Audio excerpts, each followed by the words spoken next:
Bagaimana cara ta'aruf yang benar? Ta'aruf secara bahasa berasal dari kata ta'arofa yata'arofu, yang artinya saling mengenal. Kata ini terdapat di dalam Al-Quran, tepatnya di surah Al-Hujurat ayat ke-13. Ya ayyuhan nasu inna khalaqnakum min dzakarin wa untha wa ja'alnakum syu'uban wa qabaila lita'arafu. Hai manusia, sesungguhnya kami telah menciptakan kalian dari seorang pria dan seorang wanita, lalu menjadikan kalian berbangsa-bangsa dan bersuku-suku agar kalian saling mengenal. Kata lita'arofu dalam ayat tersebut mengandung makna bahwa aslinya tujuan dari semua ciptaan Allah itu adalah agar kita semua saling mengenal satu sama lain.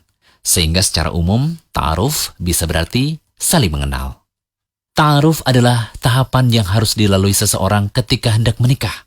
Pihak laki-laki dan perempuan perlu mengenal batasan-batasan ta'aruf agar proses perkenalan tidak melanggar aturan syariat.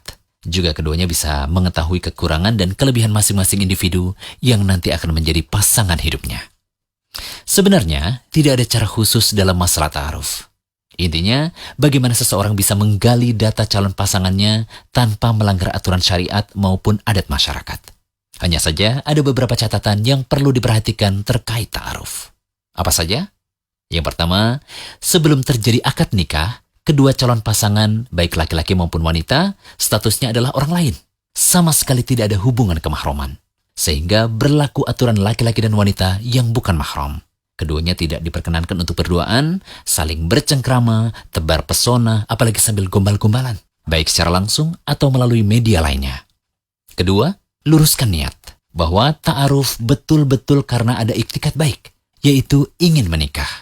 Bukan karena ingin mengoleksi kenalan atau icip-icip dan semua gelagat yang tidak serius. Karena hal ini dapat membuat peluang untuk memberi harapan palsu kepada orang lain.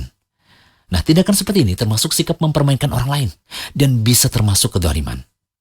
Ketiga, ta'aruf bisa digunakan untuk menggali data pribadi. Hal ini bisa dilakukan dengan melalui tukar biodata.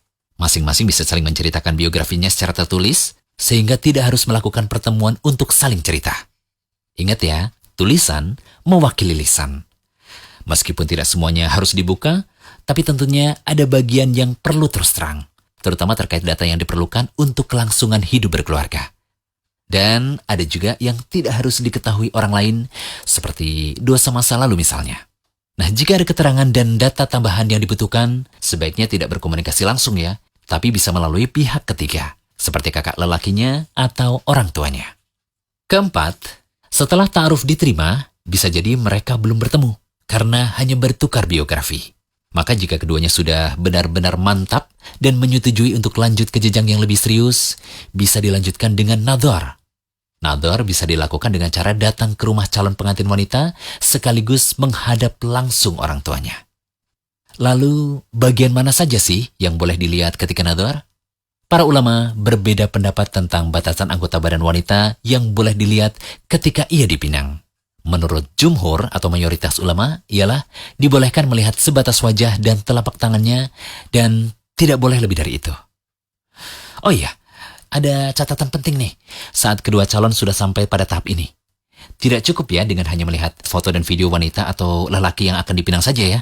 Karena saat ini foto atau video bisa direkayasa, sehingga termasuk tindakan pemalsuan. Apalagi pakai filter untuk mempercantik wajah sesuai keinginan biar terlihat glowing.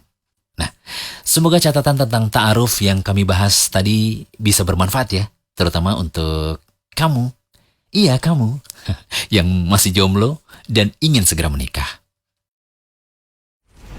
Jangan lupa kunjungi rumaiso.com. Update setiap hari, insya Allah.